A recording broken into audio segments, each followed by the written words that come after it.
any artistic object or practice is a confluence of ideas that have been drawn together through the exchange and the circulation of objects, of practices, of people. I think fundamentally, Nabila, life is so much tougher all around today than it was my mother's generation. This notion of bouncing back, again, sets a really, I think, difficult expectation on women, right? Yeah. This episode is brought to you by EFG Hermes One, your one app for investing in more than 35 stock markets worldwide. This episode is also brought to you by Azza Fahmy Jewelry.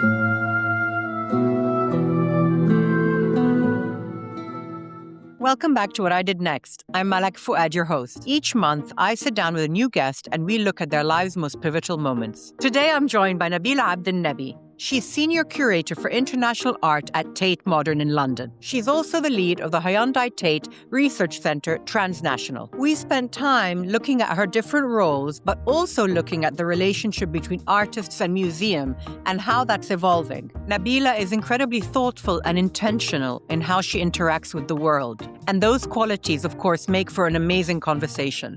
So I just want to say, first of all, I'm really happy to have you on the show. You and I met a few years ago through a mutual friend, Tariq Shamma, at his house in Mansouriya for lunch. We happened to be at the same table, and I was just really, I had you in my head as someone that I wanted to get on the show from that day. So I'm really happy that we're doing it today. We're doing it in London, in your hometown, and welcome. Thank you. Thank you for having me. It's so... It's an honor, actually, to hear you say these things because I've been following your show for some time, and I think it's amazing what you do on the show, and to be in the company of the amazing people that you've brought forward as Thanks, well. Nabila. Feels really special. It's really special. Thank you so much. I want to start off with a light kind of entry to our discussion. I want to know, what is a day in the life of Nabila like? I think it's probably different every day these days. But give me a slice of what your days are like these days. Sure. They're sleepless. They start off very early because I have a 2-year-old. What's been really lovely is that I get to work from home in the mornings. And I think that is partly a result of the pandemic, but something that feels really major. And I think for many working mothers, it's a lifesaver, right, for working mothers. It's transformative. Yeah, it's absolutely transformative because if you think about, the time spent on commuting, but also just having to spend that morning with your child, being able to do that. I mean, it really is transformative. You save time everywhere. You save time on family. You save time on commuting. You save time for work. I mean, it makes sense. It does, doesn't it? But I think it is an outcome of the pandemic, and that wouldn't necessarily have been the case before. And I think they are here to stay. I mean, I get that feeling, although it depends on the industry. I know some corporations, some industries are making it mandatory to be back in the office. And don't get me wrong, I think there is value in being in the office as well, which is why I try to spend the afternoons in the office. So I try to split my day a little bit. And there is something about, what we call the water cooler conversation, the spontaneous conversation that happens in the corridor when you bump into a colleague and you think of a project where there's mutual interest and, you think how you can come together to enhance or enrich a research project that you're doing spontaneously. So absolutely, gathering still feels really key, but also allowing mothers, but not just mothers, those with different needs, to be able to work from home when they need to is absolutely transformative. I can't overstate it. Yeah. Tell me a little bit about your department. When I met you, I think you were focused on Middle Eastern art. When I started at Tate Modern, which is where I work, which is a museum of modern and contemporary art here in London, my role was primarily to work and lead on the Middle East, North Africa acquisitions.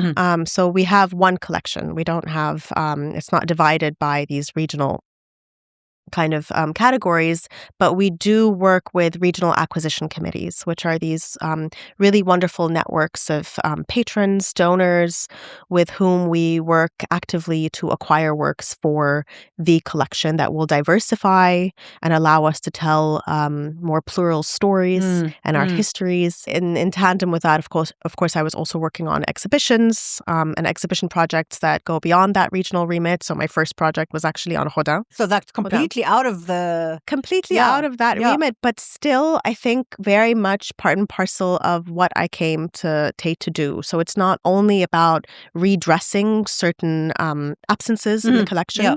but also continuing to think about the art history, if we may use the word canon, although I think that needs to be challenged. That word, yeah. How do we continue to think about, these key modernist figures in different ways? In 2023, I was promoted to a senior curator overseeing the Hyundai Tate Research Center Transnational. And that's been really wonderful because we're not, center is a bit of a misnomer. It kind of denotes a physical space. We're just a core team that's actually located within the wider curatorial team at Tate Modern. But the center serves all 4 Tates. So there are 4 sites. But so you're no longer working on a geographical area. So I still do. I still lead on, that side of the acquisitions, but also now leading the center, which I think is really important because that's where the kind of regional acquisition structure comes up against our research and display methodology, which is this transnational or transcultural, if you will. And I don't know. Maybe it's important to kind of mention here what the transcultural really is. Yes, do. And I would say, I credit a really wonderful professor who has been formative in my life and career, Susan Babai. So she leads a course still at the Courtauld Institute of Art, where I did my master's. And she's Persian by the sound of her name. She is. Her course that I took at the time when I did my master's. You did your master's there, didn't you? Yeah. It was a fabulous institute. It's come a long way too. Amazing. It's a brilliant institution. Susan has been, also sort of transformational, I think, in terms of diversifying the curriculum as well, and opening up to new perspectives. And at the time, the course that she was teaching was called Persian Painting and Transcultural Visuality. It really spoke to me as a kind of methodology because the transcultural is about thinking in the absence of any kind of pure culture, right? It's really trying to foreground the fact that any artistic object or practice is a confluence of ideas that have been drawn together through the exchange and the circulation of objects, of practices, of people. Because nothing exists in a vacuum. Exactly. Yeah. Never more than now has it been important to foreground our interconnectedness, that we are all culture is shaped by an enmeshing of different ideas over time. And so thinking in the absence of pure culture, I think is a really enriching kind of way to look at artistic practice. And that is the methodology that, the center really foregrounds. The transnational is so important because it is about challenging these sort of colonial and very Eurocentric art histories that have been primarily sort of based in the idea of nation, and actually to challenge that nation-based sort of framework. And indeed, to center perspectives that up until now have largely been marginalized in those dominant kind of art histories. And so it's been really wonderful to think about how do we center these voices and how do we center these plural kind of histories. I want to jump back for a second. Okay. And I want to know, because you've had, sort of your biography, born in Egypt, left at a very young age. You were a few months old, moved to Canada, then you moved back to Egypt for a little bit, then you moved to Dubai. But then you eventually went to university at University of Chicago. What triggered the art spark in you? Was there something you saw? Was it a book you read? Was it a class you took? What was it that you suddenly thought, this is my aha moment? Yeah, actually, there's quite a vivid moment. So I actually went in thinking I wanted to be a writer. Okay. And I was like, I'm set. I'm going to do literature. And then I took an art history class because it was, you have what's called the core curriculum. Yeah. And it was the history of surrealism. And they assigned this book, which is like a tome, the history of surrealism, sort of the most comprehensive, literally like it could, do damage with it. And they call them door stoppers. Exactly. Bizarre. So I remember, going through this book, it was basically a footnote or a paragraph about the Egyptian sort of surrealist movement, Paris Liberté or Yes. Faria, This is the 30s, right? In Egypt. In Egypt, yeah. This Mahmoud book, Saeed had a couple of surrealist paintings at the time. But you're thinking of other people. I'm thinking of Fouad Kamel, Ramses Younan, that group who, of course, were indeed, they made Mahmoud Saeed like an honorary kind of figure at some point. I think it's because he was the most known at the time, probably only. But, I mean, there was really no representation of modern and contemporary artists from the region that I knew and grew up in.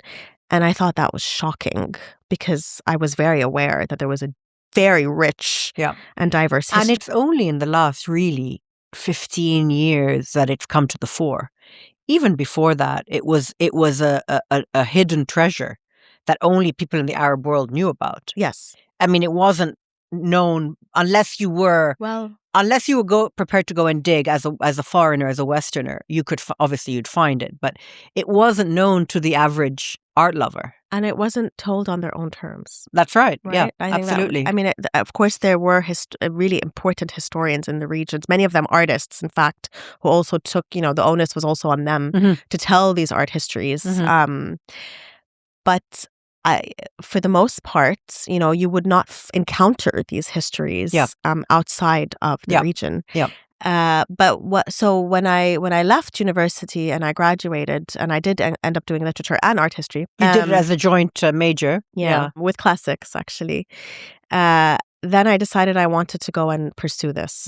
So I found out about the Guggenheim Abu Dhabi projects, and they were advertising that, there was a kind of graduate curatorial traineeship, and they were working on building a collection of modern and contemporary art that was rooted in histories of West Asia and North Africa. And that to me was like, okay, that's where you I need hit to the go jackpot. next. It was exactly what you were interested in. Yeah. So I went and I worked in New York for almost a year, and that was really amazing. Just to see the process of kind of collection building and really to understand the impact that can have on institution building, on audience building, and just the very idea. I remember at that point I encountered Wael Shawi's work, Cabaret Crusades, and that was one of the works that really has always stayed with me. And now we have it on at the Tate, which is so nice. It's come full circle.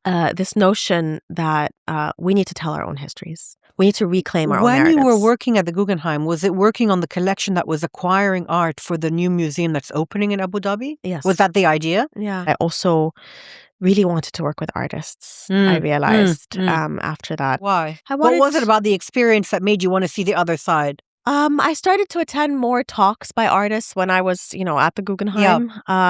And it just, wanting to be in conversation and close dialogue with them. You see the world differently when you see the world through their eyes. Absolutely. And, artists attune us to major shifts that are happening out in the world. They perceive things that we can't. And they're on a different frequency almost. Yeah. And very often they end up producing works that obviously is produced at a certain point in time, but by the time it reaches the audience, it's completely apropos.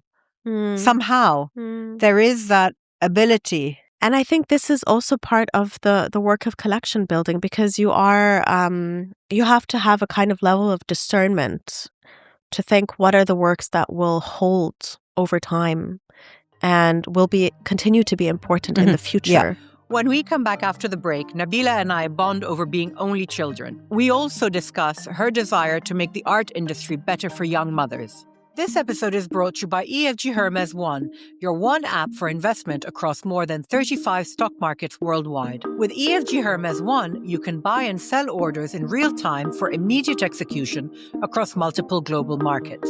You can keep track of your favorite stocks by creating and customizing multiple watch lists, and make informed investment decisions with their advanced technical analysis tools to study market trends and investor behavior. So supercharge your financial journey and download the EFG Hermes One app on the Apple App Store and on Google Play and start investing today. I want to take a little shift here into slightly more personal questions. You're an only child. I'm an only child. And I wanted to know, it's very rare, I think, for only children to meet each other. We were very rare in this world. And I wanted to know, what was that experience like for you growing up? What are the advantages that you saw? What are the disadvantages? How has that shaped you? I guess I didn't feel like an only child growing up, only because most of the time we were under my grandmother's roof, and my cousins actually are also only children, which I know is strange. That is very Actually, strange. I know. Yeah, for a long time, and then one of my cousins had a sibling. But for the longest time, four of us grew up practically under the same roof. Really, we'd like move between houses. We were usually, definitely every weekend, we were sleeping over at my grandmother's. And so you had this constant sense of being, in the collective, and that beautiful kind of intergenerational upbringing where my aunt was also like my mother and my grandmother certainly was. Yeah. And so, I think also I guess I got lucky, but I had really close friends who were also only children. Again, weird, I know. That is odd. But they have become like family. Of course. But that's what happens. That's what happens, right? Yeah. And so you kind of create siblings for yourself out in the world. Yeah. And now you're a mother. Now I'm a mother. And, that intergenerational kind of and collective upbringing that I just mentioned, we've moved so far away from that. And I think this notion of the nuclear family, it's a pretty recent invention and actually a very violent one. What do you mean by that? I've come to find it places a lot of pressure on, I would say primarily, the primary caregivers, often mothers. Yes. To be able to do things that are physically almost impossible, but we still do them, Because your bandwidth is being stretched. It's stretched so thin. and stretched and stretched. Yeah. And then childcare, just the cost of childcare. You don't want to talk about why people are only opting to have one kid. The cost of childcare is prohibitive. And then school after that is prohibitive as well. And also, we are meant to be raising in these collective caregiving systems, but we're not. It's usually, the onus falls on these two caregivers for the most part. I mean, here in the West. Yeah. I think it's especially a Western thing because I raised my family in Egypt. Yeah. And in Egypt, you still have the extended family. You have some help. It's a different ballgame completely to being here. Completely different. I also think about like what knowledge gets lost. Yes, right? Of course. The intergenerational knowledge that gets sort of passed down in unspoken ways as well. Course, absolutely. Around and it's not enough to take them home to wherever you're going for the summer. 2 or 3 weeks a year, it's not enough. No. It's just not enough, It's not. It's difficult. It's very difficult. I read this really interesting book called Matrescence, which really opened my eyes as well. Have you heard of this? No. So matrescence is a term that I think now is coming more into the mainstream, but it's basically trying to put a word to the just hormonal, physical, emotional overhaul that women undergo when they become mothers, so postpartum, which is almost akin to adolescence, just in terms of like the upheaval. Wow. Or menopause. That it presents. Or menopause. The other side of the equation. Exactly. But these are major physical changes a woman goes through. That take years to recover from. They do. And also this, it undoes this notion of like bouncing back, because what does that even mean? That's impossible. And how do you just lean into the fact that you are transformed? Because this notion of bouncing back again sets a really, I think, difficult expectation on women, right? Yeah, I think fundamentally, Nabila, life is so much tougher all around today than it was my mother's generation. So. That, everything is just harder. Motherhood is harder. Earning a living is harder. Getting a job that you like that's going to pay you a decent wage is harder. Staying in that job is harder. And it's just becoming progressively more difficult.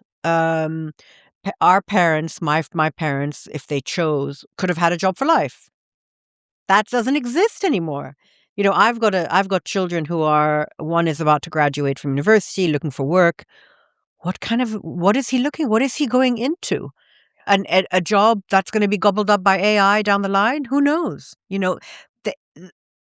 The foundational elements are just shifting between our under our feet right now, I feel. No, absolutely. But I think there's also an awakening. I mean, at the same time, there is an awakening happening to all of these kind of systems that are making life impossible, that are making life so... What do you mean by that? An awakening by who? By us? By us. And we're seeing it out in the streets, which is so important. On the surface, what we're seeing in the streets is protest against war, occupation in Gaza, etc., etc. But I agree with you that there's a fundamental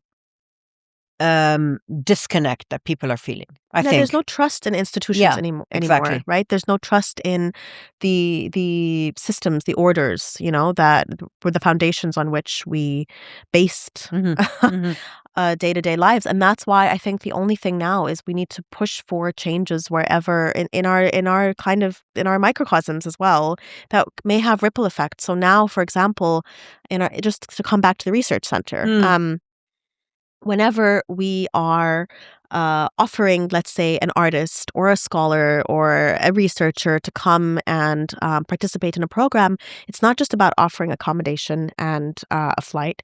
We also offer childcare. Cover these things. Otherwise, it's impossible. And why do we assume all artists are single male? That's not the case. But the art world is still structured on that basis. Yeah. And then there's this immediate sense of having fallen behind or, that you're not present. It's this feeling of catching up all the time. Constantly. And that you're failing on either end. I want to end our sort of part there, and we'll go into the lightning round. But I want to know, what's next for you? Well, I have 3 major projects that I'm very excited about coming up at Tate. The Turbine Hall Commission.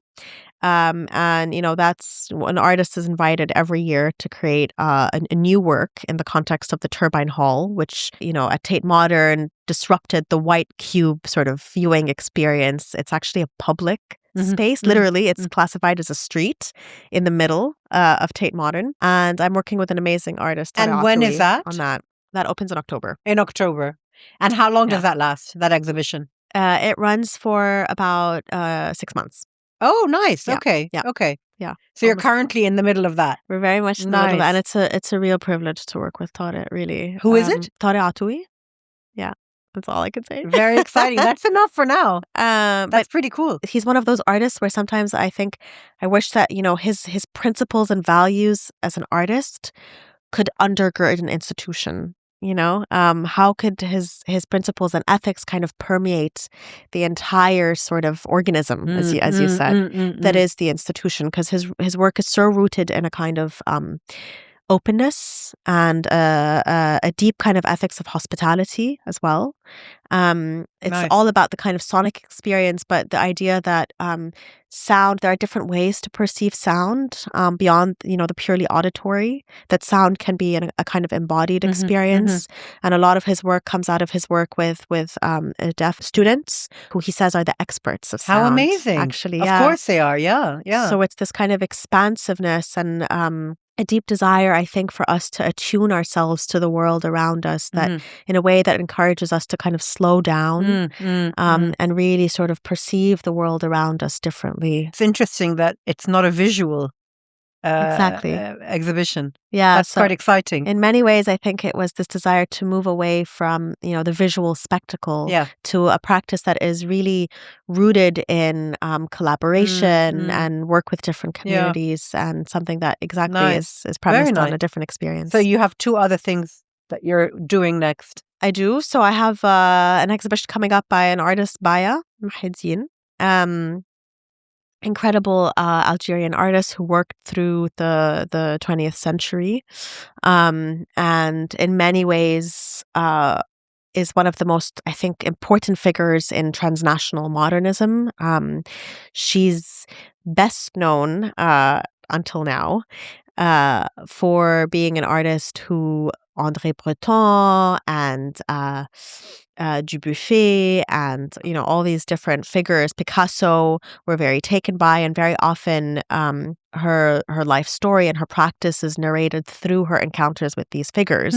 And what I think is really beautiful is that throughout her life, despite, many people trying to kind of categorize her work as naive or primitivist or even surreal, she actively resisted those categories and said, no, my practice is just biasm. This is a really wonderful message and really chimes with what we're doing at Tate, more broadly. It's like moving away from those isms in many ways that are very entrenched in a kind of Eurocentric art history, and to think more expansively about the ways that artists... sometimes what you see is what you get.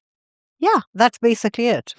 She is what she is, and appreciate her on her own terms. Exactly. And don't try to pigeonhole her. And definitely don't try to anchor her star to these different male figures. Absolutely. Absolutely. So Picasso is certainly doesn't need to be mentioned by in other people's work. I think he's had enough of attention. I mean, it's I don't want to devalue the fact that they had this exchange and it was interesting, but it's not. That's not the be all. That's not all she was by any means. It's just one node in a far bigger and far more rich story, and we're really excited. Good. To tell that When story. is that?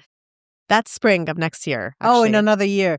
So that just shows how far ahead you guys work, right? I mean, you work on far ahead. I mean, it doesn't feel so far ahead now. No, now it doesn't. It's like 5 minutes. Yeah, I know. And it flies by, Kevin. It really does. And the third thing? The third thing is a collection exhibition. So it's we, as the research center, has been hosting a series of collection exhibitions that take place in our permanent collection galleries that are comprised of collection works, and they've been called A Year In. It's a whole series called A Year In, and it takes the idea of a single year as kind of a proposition to think about a critical moment of transformation in artistic practice, art that was made in relation to a kind of important sort of historical event. So, for example, the first was A Year in Art 1973, so Chile 1973, and it was thinking about, the coup and all the work that was made bearing witness to the coup, but also in solidarity with artists who were in Chile at the time. That's a really interesting concept. We also had Australia 1992, which was 1992 was the year of the Mabo decision, so the overturning of this idea of terra nullius or empty land, which was, of course, the kind of matrix on which the British colonized and pillaged the country. So it was really centering Aboriginal and Torres Strait Islander perspectives and debates around land rights. Very interesting. And the legacies of colonialism in Australia today. Now we have A Year in Art 2050. So it's a bit more speculative. And forward-looking. But it's forward. It looks back and looks forward. So it's thinking about waves of futurism, starting in the mid-20th century, and artists who were already kind of contending with the impact of technology on our lives, through to the present, and artists who are really working today, like Ayun Kim, for example, and really thinking again about the impact of technology on labor. And the next one is going to be A Year in Art Lebanon, 1990. We're going to jump into the lightning round. If you had 25 hours in a day, how would you spend that extra hour? Sleeping. I wasn't expecting that. My God, sleeping. I haven't slept properly in 2 years. Oh, yeah. Sleeping. Yeah. Favorite artist or period? Oh, no, I couldn't. I could not. You have to answer the question. There is a work that has stayed in my mind for a very long time, which is a work by the artist Abbas Akavan. It's called Study for a Monument, and it's a series of bronze plants. And it's he's using the language of memorials to memorialize these plants that exist in the area between the Tigris and Euphrates. So obviously an area that's been devastated, and ecological devastation has occurred over years. And I loved that an artist was presenting us with the challenge to decenter from the human. To use that language of monuments, to think about other life forms that, we share this earth with, and to think about ourselves within this greater ecology. And that work has really, stayed in my mind. It's resonated for a long with time. you. So looking ahead, and it can be something personal, it can also be something professional, and it can be something that has nothing to do with either. Looking ahead, what is something you're excited about? I'm excited about what I mentioned earlier, obviously the projects, but also speaking with colleagues and trying to make some policy changes that will make the experience of art making and art sharing a little more fair for caregivers and mothers. And mothers, yeah. If you had to choose another profession, what would it be? A beekeeper. A beekeeper? I've always wanted. I did not see that coming. I would go nuts wearing the outfit. I'd be feeling so claustrophobic. A beekeeper. Why? I really respect them. I love the way that they are so ordered. They respect the queen. I don't think I would actually be ready. It's all about the matriarch. We need to go back to the matriarchal systems. Absolutely. We need to go back to matriarchal societies, right? I love that. So I would just learn from that, I think. Have you ever been to see a beekeeping, whatever they call? I have. I'm actually not brave enough to do it because I have. So this is why. It's just... in another life Wow. where I was more brave. Yeah, I like that. What's your favorite activity?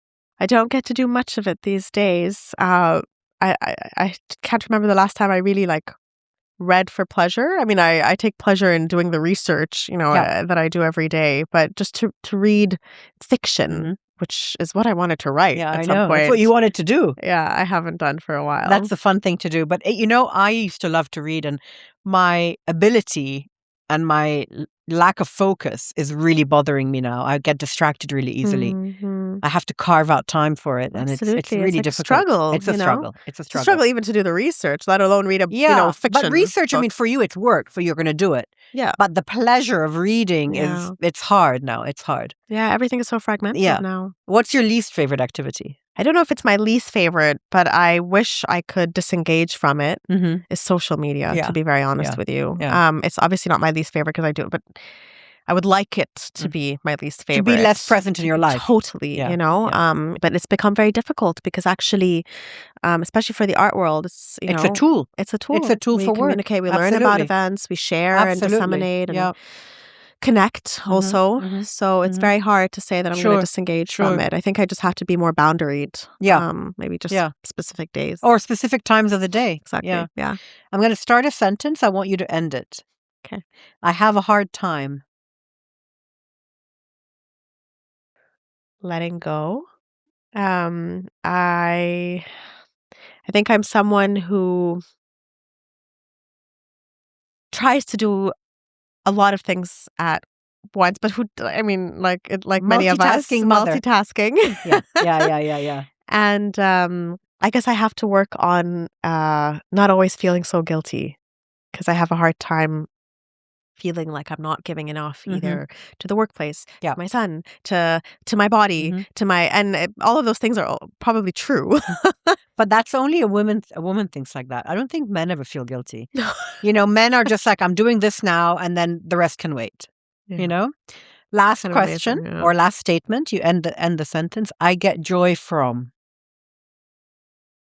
Oh, just joking around with my kid. Oh, it's the best. Cute. Yeah. Yeah, and it's so just pure, right? And seeing them develop humor. It's sweet. It's wild. It is. It's true, actually. It's wild. Their characters are forming. Yeah, it's amazing. We'll continue the conversation next week with Nabila, where we'll talk about new dynamics in the art world, but also the very important subject of repatriation. Thanks for joining me today. I'm Malak Fuad, and this episode was produced by Chirag Desai. We'll see you again next week.